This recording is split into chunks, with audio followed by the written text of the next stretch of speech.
pelaksanaan pemilu. Tugas sejarah teman-teman menolak anak haram konstitusi itu. Hanya satu kata, lawan. Terima kasih.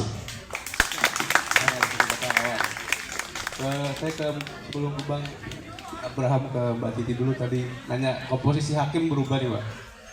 Kira-kira bakal ada harapan nggak? Dan apa dampak amikus kurai? Boleh, maaf. Tes, oke.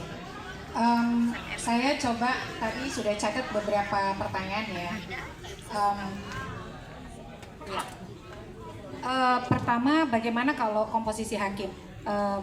Kita ilustrasikan bahwa referensi kita putusan 90. Walaupun tadi Ferry menyebut komposisinya itu 3, 2, 2, 1, 1.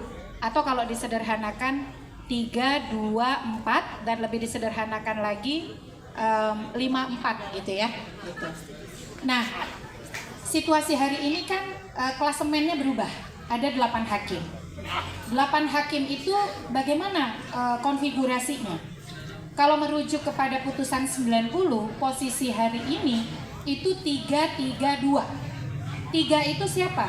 3 itu Guntur Hamzah, Daniel Yusmik, Eni Nurbaningsih yang berkontribusi pada putusan 90. Walaupun Daniel Yusmik dan Eni Nurbaningsih concurring opinion, tapi concurring opinion itu alasan berbeda, namun mengiyakan amar, kan gitu. Yang 3 lagi itu Suhartoyo, Saldi Isra, Arif Hidayat.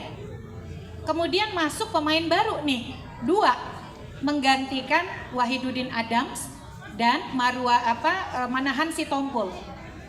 Wahidudin Adams adalah bagian dari klasemennya Suhartoyo dan kawan-kawan.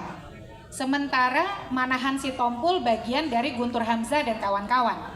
Penggantinya adalah Ridwan Mansur dari Mahkamah Agung, pengganti Manahan Sitompul, dan Arsul Sani, pengganti dari Wahidudin Adams.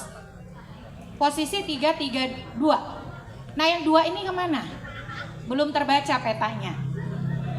Taruhlah kemudian bagi 2, 1-1 menjadi 4-4. Undang-Undang Mahkamah Konstitusi yang baru, Undang-Undang Nomor 7 2020 mengatakan kalau komposisinya deadlock 4-4 dong.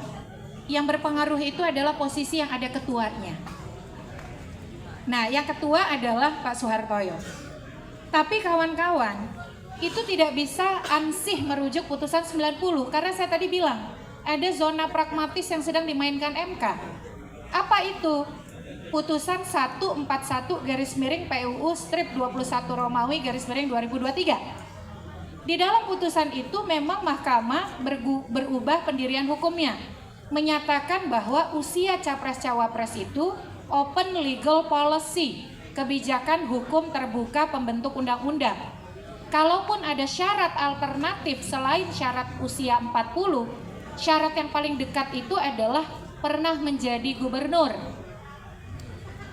Tetapi mahkamah nanggung gitu loh, karena menyatakan walaupun open legal policy syarat yang paling dekat sebagai alternatif selain usia 40 adalah pernah menjadi gubernur, tapi tidak menggugurkan putusan 90 untuk 2024. Artinya garansi putusan 90 itu tetap ada oleh 8 hakim ini.